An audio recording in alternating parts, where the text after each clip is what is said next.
Bismillahirrahmanirrahim. Assalamualaikum warahmatullahi wabarakatuh. Sobat-sobat, kita bersama lagi di channel saya dalam dakwah Islam pencerahan.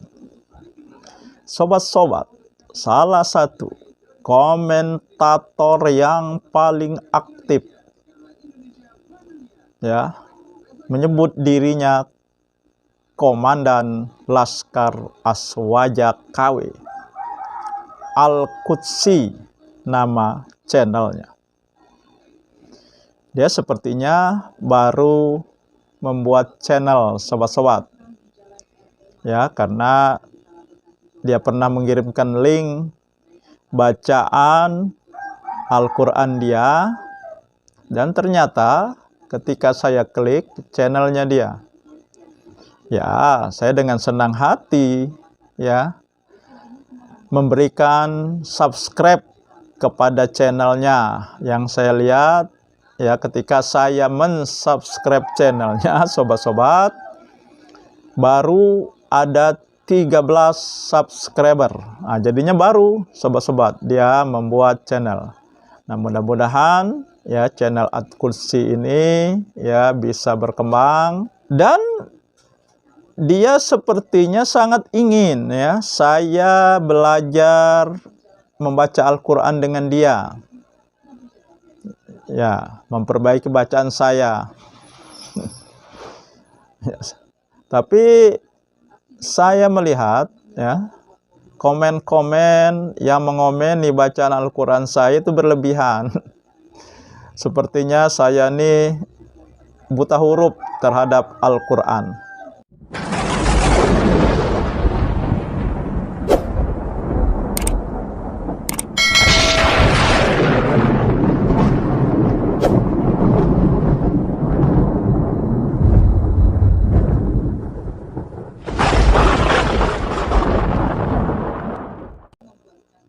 Ya, ada yang bilang saya tidak bisa baca Al-Quran. Ya kan, ini berlebihan kalau dibilang tidak bisa baca Al-Quran.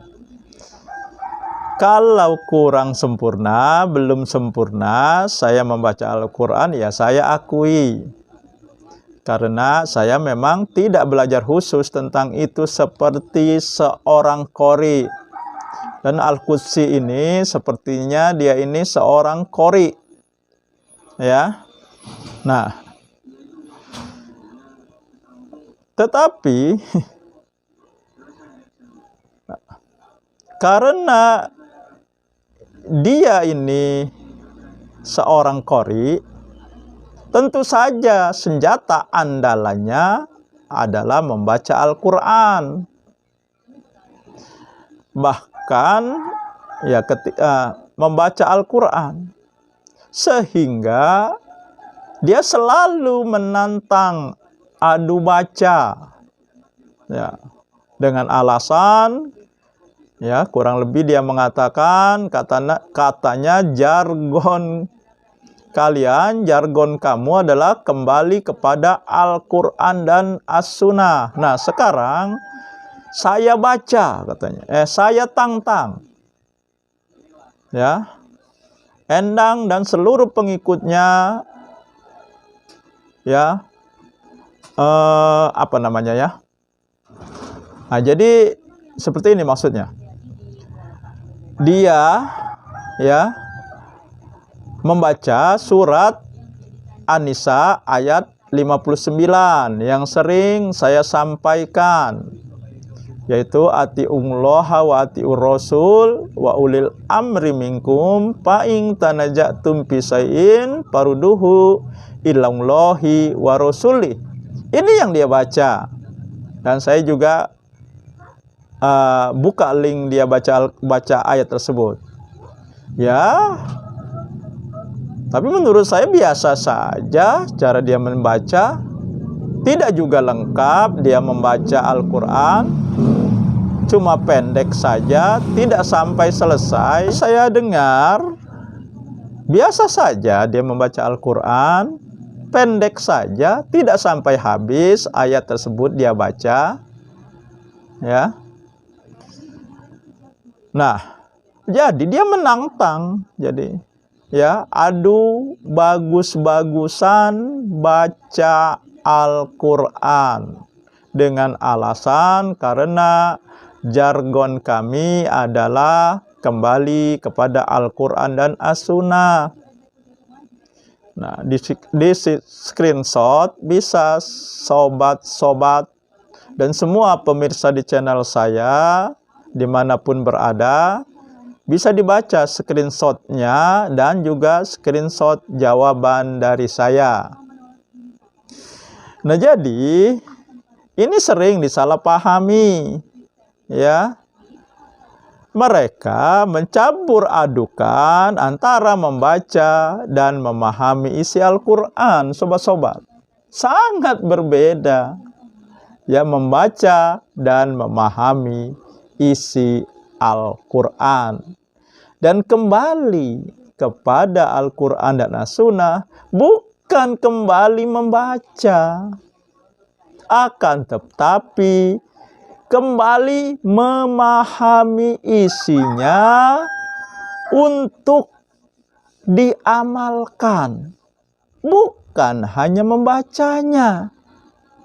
Karena sebagus apapun bacaan kita, sesempurna apapun bacaan kita, sobat-sobat, percuma saja kalau kita tidak memahami isinya. Ya, jadi percuma saja Al-Qudsi bacaannya bagus kalau tidak memahami isinya, ya. Dan buktinya mereka terjerumus kepada bid'ah karena tidak memahami isi Al-Quran, tidak memahami apa yang disampaikan oleh Rasulullah. Boleh saja mereka fasih membacanya dalam teks Arabnya, tetapi kalau tanpa pemahaman tidak ada gunanya. Lalu bagaimana kamu akan memahami isi Al-Quran kalau tidak bisa baca Al-Quran saja belepotan? Ini kan pernyataan yang naif. Ya, zaman sudah berubah. Ya, sekarang sudah era milenial, era digital. Tidak lagi belajar secara konvensional. Dan perlu kita ketahui, latar belakang orang ini berbeda-beda. Status sosialnya berbeda, kesibukannya berbeda. Ya. Nah, zaman digital ini semua tinggal kita klik dengan jari kita, dengan jempol kita ini, ya mau apapun ada.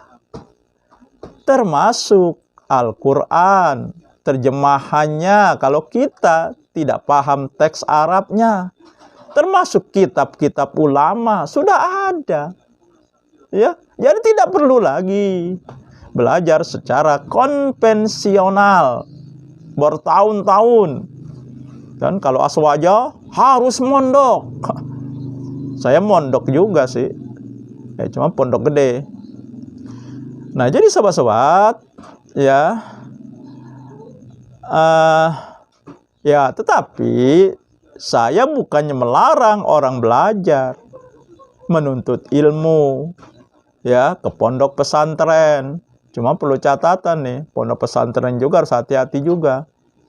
Karena kalau pondok pesantren aswaja, ya bukannya memfitnah atau ghibah.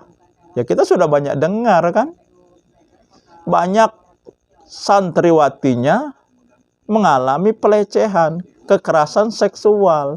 Justru dilakukan oleh orang-orang yang mereka hormati dan dipercaya oleh orang tua mereka, menitipkan mereka di pondok pesantren tersebut. Ya. Yang melakukan justru anak kiainya, bahkan kiainya sendiri, pimpinan pondok pesantrennya sendiri. Nah, jadi mesti hati-hati. Ya, kalau pesantren sudah ngajar ilmu yang macam-macam, ya sudah itu alamat akan terjadi hal-hal yang tidak kita inginkan. Nah, jadi kembali sobat-sobat, ya, semua pemirsa di channel saya dan khususnya Al-Qudsi, kembali kepada Al-Quran, bukan membacanya. Juga kepada As-Sunnah, bukan hanya membacanya, akan tetapi memahami isinya dan mengamalkannya. Nah, jadi itu yang dimaksud Al-Qudsi, ya. Nah, demikian sobat-sobat, semoga ini menginspirasi dan mencerahkan. Nasrum minallahi wa qarib. Wassalamualaikum warahmatullahi wabarakatuh.